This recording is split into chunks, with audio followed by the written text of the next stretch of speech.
when you guys are ready, this will be take one. Okay, camera's rolling. You can talk about animation, you can talk about the techniques, you can talk about color and sound and music. All the audience cares about is the character on the screen. He fits in with the pantheon of great characters. Bugs Bunny, Tom and Jerry, Popeye the Sailor. Guess who? Guess who?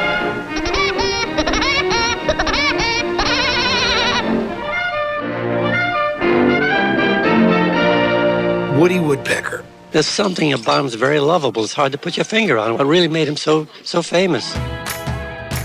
I think it's several factors why he's so popular. He's a little bird, character living in a tree. He gets picked on, he gets even with them. He's this unstable character, and we can all kind of relate to that. Ah, so I've got some screws loose. He looks friendly, and yet he's not. Cue clip. I'm a necessary evil. He was kind of a wise guy, and people enjoy that kind of thing. You missed me. I love trickster characters because what they do is they get away with things that adults and kids all wish they could in the confines of society. Excuse me. Hope you got that burp on camera. No, please do not use that burp. Oh, please, can we just fast forward to the new cartoons? This is the internet, man. Yeah, I was back in the Living a dream. Living the dream. Yeah. Okay, let's do a few of those. Are we ready? Take 110. My name is Alex Zam. I am the director and writer of the Woody Woodpecker feature and of these 10 shorts. Ow! Guess who?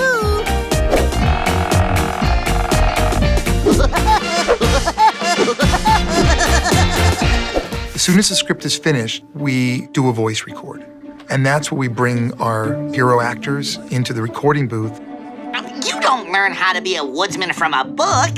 You live it. That's funny. That third one was pretty good, too. I worked with Alex on the feature film, and we had a blast on that. Twigs, spark, campfire. Woody!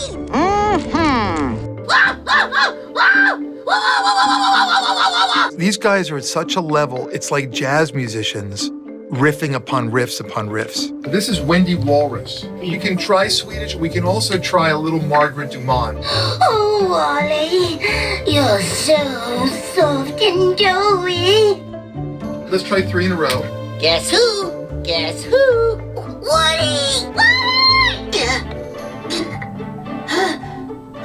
You don't want to tamper too much with such a classic, well-known character like Woody because everyone kind of has their own memory of him. But for me as a voiceover artist, it's so much fun to play another iconic character like Woody.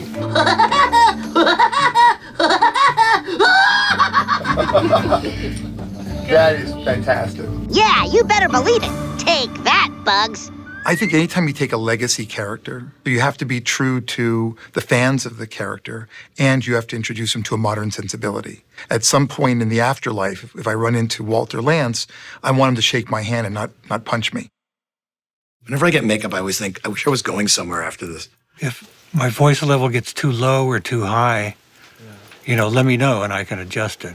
Let me just look at my note. The one thing I wrote. Oh, yeah. Here we are. We're talking about Woody Woodpecker and Walter Lantz. Walter Lantz was a New Yorker who really had most of his formidable development as a character animator at the Bray studio, but he had his dreams and ambitions to come to Los Angeles. Walter Lantz, I think, wanted to expand his horizons. He was now a man with at least a small reputation, having made short subjects. His name was on movie posters. He wasn't a nobody. Fell in with a fantastic crowd that included Carl Laemmle, Frank Capra, and he'd be invited to their poker games. Maybe he'd be the guy getting sandwiches, but he'd be there. He got this opportunity working for Universal to produce and direct these Oswald the Rabbit cartoons. Mr. Laemmle sort of noticed that this fellow at our poker games is a successful New York cartoon producer. He asked him if he would take over the studio, and it wouldn't be an independent studio. It would be Universal's own studio. Walter Lantz, the creator, begins the picture work with a sketch of Oswald Rabbit and the other characters of the film right here in his casting department. You know, it's sort of a natural assumption that all animated cartoons are made by the Disney organization. Well, of course they weren't. Now, this is the scene where Oswald's team is losing. The score is 75-0. Universal was the first of the big studios to have a cartoon department. The huge stack of celluloids is to be photographed one at a time by an intricate and cunning camera. The staff that worked with him really loved this idea of just getting one character to hit. The final job is in the recording room with the grand ensemble. The picture is run with the music, sound effects, and dialogue all played and recorded on the soundtrack. It's really important to have a major star. Paramount had Betty Boop and Popeye. Disney had Mickey Mouse and Donald Duck. You really needed that for audience identification, the audience likability. When he became an independent producer in 1940, exactly 3 cartoons in was Knock Knock, and that's, of course, the cartoon that introduces Woody Woodpecker. We never know when a new character will come along and be a big success. They didn't know Woody Woodpecker was going to be a star character. Woody basically shows up in the middle of an Andy Panda cartoon. Daddy, can you really catch a bird by putting salt on his tail? Well, but don't bother me, Andy. Andy Panda and Papa Panda were going to have roof troubles, with the troubles being caused by a rainstorm. Walter took one look at the storyboard and he said, that's too expensive. Think of something else that's going to get in their way when they're trying to fix their roof. Guess who? How about a crazy woodpecker? He was supposed to be a one-shot cameo appearance. They could see that Woody was getting a bigger reaction than Andy Panda was. People really thought there was something to him. They loved his brash character. They loved his personality. In those days, we previewed the cartoons before they were released to the theaters, and they all went for the Woody Woodpecker character, and we had a star overnight. That went down as a rotten egg. We didn't start out to make a famous character. It just happened. It just caught on. Maybe I am crazy. Maybe I'd better see I'll go see a doctor. That's the same year, 1940, that Bugs Bunny emerges. The same year that Tom and Jerry emerge. Lantz really caught the right character at the right moment. Once he had Woody Woodpecker, then he had something that really made money for Universal Studios. By money! Really, the character just got bigger and bigger. You calling me fat? Can you do the Woody Woodpecker laugh? Yes. Yeah, okay, you wanted me to give it a shot? Oh, it's gonna show up in the doc! It was Mel Blanc who voiced Woody in the first cartoon, and that laugh was one he came up with when he was in high school. It's weird, you kind of have to push down and then ramp up. I don't think he's near as funny as the woodpecker. Do you think so, Mr. Huh? Do you, Mr. Huh? I like cartoons. Don't you like cartoons? The end laugh, though, is like the machine gun laugh. The In the very beginning, he's not a very attractive character. He's kind of ugly. He had these really fat feet. He had teeth. Everybody thinks I'm crazy. Yes, sirree, that's me, that's me. They modified his design right away, and they kept tweaking it. Woody, I think, is vastly different from where he started to where he is now. In the 40s, he was kind of a crazy hick. Go lay an egg. In the middle period, his body weight changes. And by the 50s, he has a pompadour. So he's gone through so many incarnations, and each one has a slightly different personality. Who were you expecting?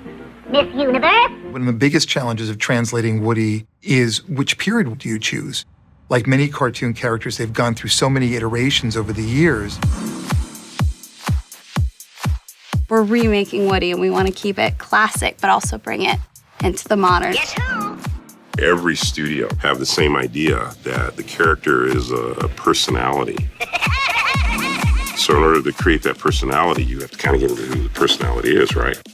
Pretty much start off with doing the research. All of the different design passes that I've done in the past, just trying to find out what makes everyone really excited about the new version of the characters.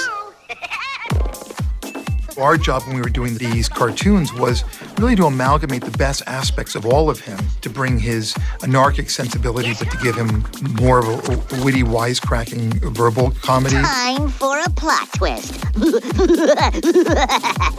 As well as completely physically anarchic comedy, too. That woodpecker's crazy as a loon. You said it. Woody was a bona fide star celebrity character. Ooh la la. He was his own unique personality. And I'll bet he ain't kidding either. Es mi hombre magnífico. One of those staples of moviegoing for decades. About whom were you referring? About whom? He got a star in the Hollywood Walk of Fame. He walks around Universal Studios. Woody is just a star. And you did the Oscar, right? Oh, no. Walter was nominated for an Oscar 9 times, and then he won the Lifetime Achievement Award in 1979, handed to him by Robin Williams. Where's Al? Anyone seen Al? Get Alex over here and let's wrap this up. Hi, looking for this? Ow! Is there anything else I'd like to say about Woody? Well, it's about time they're making some new ones. Got really excited when it became a potential that we could do 2 episodes in Brazil. Hello, Rio. Not only has Woody been such a special icon in Brazil, he gets to be part of the Brazilian culture by visiting there in these 2 episodes. Welcome aboard the SS Woody. Everybody thinks I'm crazy. Yes, sirree, that's me, that's me. Okay, Woodpecker, get ready to star in my latest cartoon. I think Walter would be very happy to know people are still enjoying the character. With a little quiet time. Woody's sharp color palette and his bold character continues to keep inspiring people. When you first take on a legacy character, you're out in a limb. But I gotta say, it's really an honor. There's nothing better than making people laugh. How long do you think that Woody is going to last? I really believe he will last forever.